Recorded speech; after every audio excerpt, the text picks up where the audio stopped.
Hey guys, Brad Danger here, and there's a specific kind of automotive tragedy that nobody is talking about enough. Not the tragedy of a great car that sold poorly because nobody could afford it, not the tragedy of promising model that got canceled before it found its audience.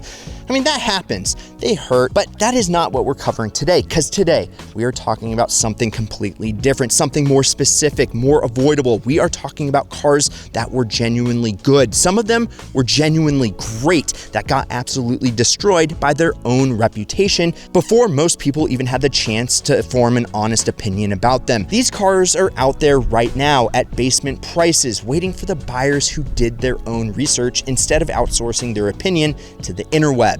Before we get into the list though, and I need you to hear this before we start because it genuinely connects, there is a giveaway happening right now, days left. Yes, this Mark V Supra or a Shelby GT350 plus $100,000 in cash is about to end. So click the pin first comment, go get entered, because if you don't get entered, well, you can't win. And let's start off with the Pontiac Aztek. We are starting here on purpose, the Pontiac Aztek, the car that appeared on more worst of lists than almost any vehicle in modern automotive history, the car that automotive journalists used as shorthand for everything wrong with General Motors in the early 2000s, the car that Walter White drove in Breaking Bad, specifically because the writers needed a vehicle that communicated failure. Here is what the reputation never mentioned. The Aztek was a crossover before crossovers existed. It had a standard center console that converted into a removable cooler. It had an available built-in tent system that attached directly to the tailgate, turning the car into a camping platform a decade before overlanding became a lifestyle industry worth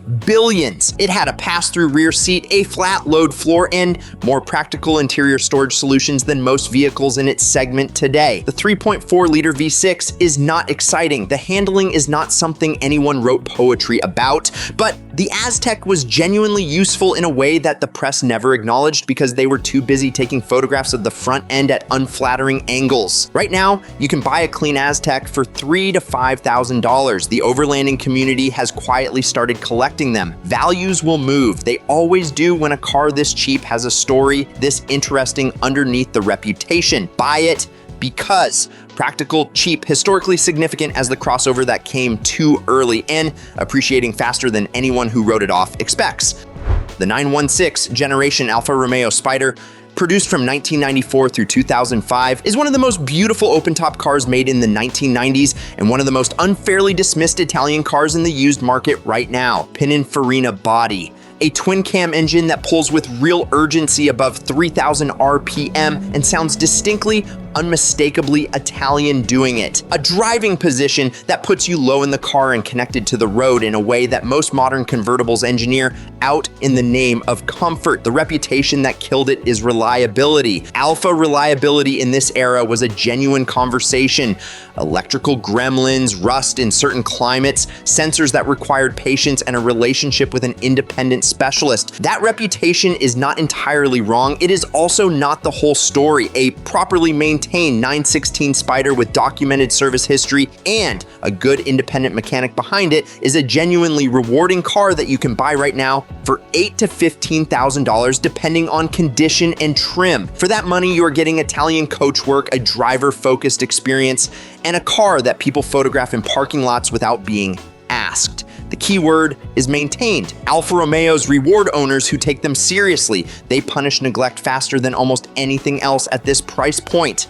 Volkswagen built a full luxury sedan to compete directly with the Mercedes S-Class and the BMW 7 Series. They built a factory so clean and so precise that the production floor was used as an event space. The Phaeton launched with a W12 engine option, air suspension, a rear seat experience that rivaled anything in its class, and build quality that journalists who got past the badge consistently described as extraordinary. Then it did not sell because it was a Volkswagen, and wealthy buyers in America were not going to spend S-Class money on a Volkswagen badge, regardless of what was underneath it. That perception destroyed the Phaeton commercially. It also created one of the greatest used car bargains in the luxury segment. A V8 Phaeton right now costs $8,000 to $12,000. You are buying S-Class engineering, W12 availability, and air suspension at a fraction of the depreciated German luxury car price that would have applied to any equivalent Mercedes or BMW. The running costs are the honest caveat. German luxury car maintenance at Volkswagen resale value means the repair to value ratio requires careful consideration. But for the right buyer who understands what they are getting into, the Phaeton is one of the most interesting 5-figure purchases in the used market. Buy it because S-Class experience at a fraction of the price, engineering obsession wearing the wrong badge for the market it was sold in. The Viper's reputation did not kill it through mockery. The Viper's reputation killed it through intimidation.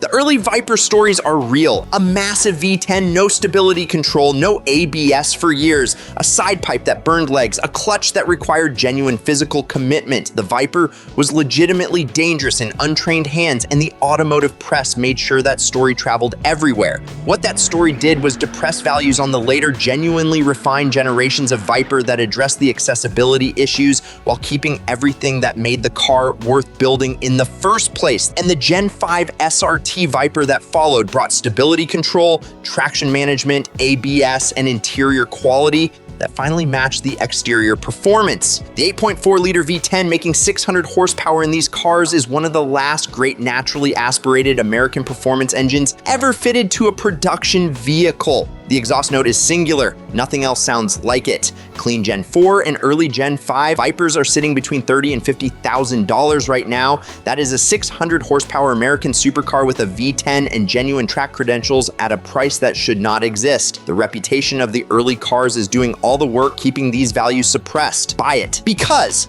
the last great naturally aspirated American V10 at prices that the performance on offer does not justify. The Fiat's 124 Spider gets dismissed as a rebadged Miata, which is reductive in the same way that calling a Porsche Cayman a rebadged Boxster is reductive. The 124 Spider shares the ND Miata platform but sits on different suspension tuning, carries a turbocharged 1.4-liter Fiat engine making 160 horsepower instead of the Mazda unit, and wears Italian coachwork that is genuinely beautiful in person in a way that photographs do not fully capture. The turbo engine trades the Miata's high-revving natural character for low-end torque that makes it feel more relaxed on a long drive. The suspension tuning is softer and more compliant. The result is a car that covers ground differently than the Miata, less sharp, more grand touring in its personality, which is either exactly right or entirely wrong, depending on what you want from a small Italian roadster. Right now, the 124 Spider sits at $12,000 to $18,000 for clean examples. The Miata Premium has pushed ND values higher than they used to be, and the 124 consistently gets overlooked in that comparison shopping process. That oversight is creating a legitimate buying opportunity. Buy it, because Italian roadster personality, Mazda reliability underneath, Miata dynamics with a distinct character of its own at prices the Miata market no longer offers. Saab 9.3 Aero, Swedish turbo hot rod that handled brilliantly, died because GM killed the brand, not because the car deserved it, under $5,000. Find a clean one before the collectors do. Buick Reatta, 2-seat American personal luxury coupe from 1988. Looked forward, sold slowly, discontinued after 4 years. Reatta values are starting to move. The window is almost closed. Cadillac XLR. Corvette C5 platform wearing a Cadillac suit. Beautiful hardtop convertible, dismissed as a luxury toy, priced right now as if the Corvette underneath does not exist. Mercury Cougar, 1999 to 2002. Ford Contour SVT platform wearing a coupe body, front-wheel drive killed its reputation with enthusiasts. The reality is a well-sorted, fun, cheap, lightweight coupe that costs almost nothing and asks for almost nothing in return. So there you got it. 10 cars, 10 reputations that really underneath never deserved any of it. All of them undervalued, all of them super interesting, all of them waiting for buyers who do their own research. And if you want to skip the used car lottery entirely and just get something universally agreed upon that's incredible, well, this Fast and Furious Mark V Supra and that Shelby GT350 with an exhaust that is guaranteed to piss off your neighbors, plus, well, get entered to win $100,000 in cold hard cash. That's a pretty good option. I've linked to it in the pinned first comment. There's only days left, and go get entered because that's how everybody that has won so far does get entered, right? So anyway, I'm Brad Danger. This is Ideal. Let me know in the comments down below what you think is the most underrated car. Like, subscribe so we can hit 2 mil by the end of the year. Check out some of these Ideal vids and promise me one thing, keep living the Ideal lifestyle.